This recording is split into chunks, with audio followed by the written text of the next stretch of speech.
স্বপ্ন আমারই তোমার দু চোখে আমি সাজিয়ে নিলাম।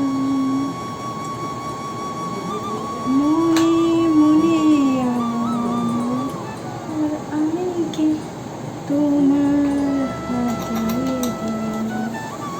হাত বাড়ালে সামনে তুমি, এর বেশি আর কি। আর ঠিক এরকমই একরাশ স্বপ্ন নিয়ে বুক বেঁধে একটা মেয়ে প্রথম তার শ্বশুর বাড়িতে পা রাখে, সুন্দরভাবে একটা সংসারকে গুছিয়ে তোলার জন্য।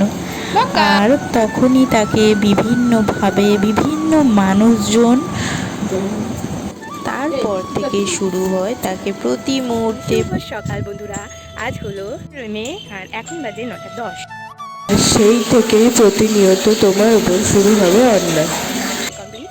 আর এগুলো এখন মেলতে চলে এসেছি রোজকারের মতো। এই যে পাগলির মতো আমার অবস্থা, পুরো টেনে টেনে খুলে দিয়েছে পুরো।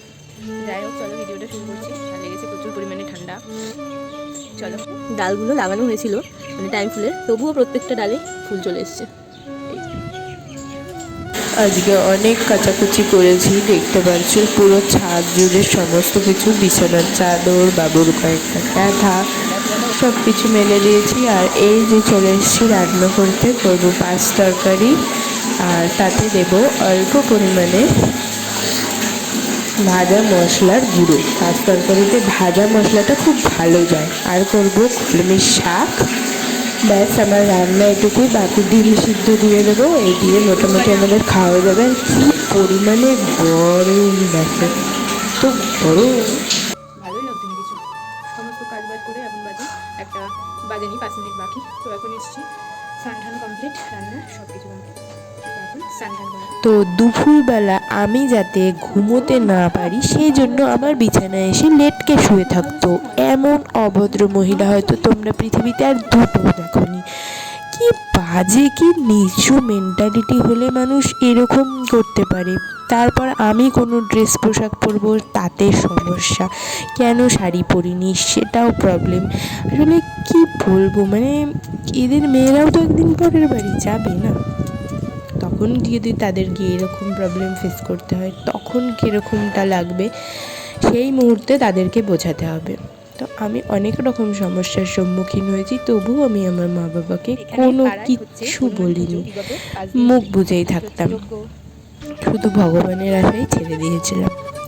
দেখতে পাচ্ছ এই যে অনেক জামা কাপড় উপর থেকে নিচে নিয়ে এসেছি, এখন এগুলো গুছাবো আর বিছানাটাও একটু সুন্দর করে পরিপাটি করে রাখবো। আমার চিন্তা আমি কোনোদিনই করি না, শুধু আমার সন্তানের জন্যই আমি এগুলো করেছি।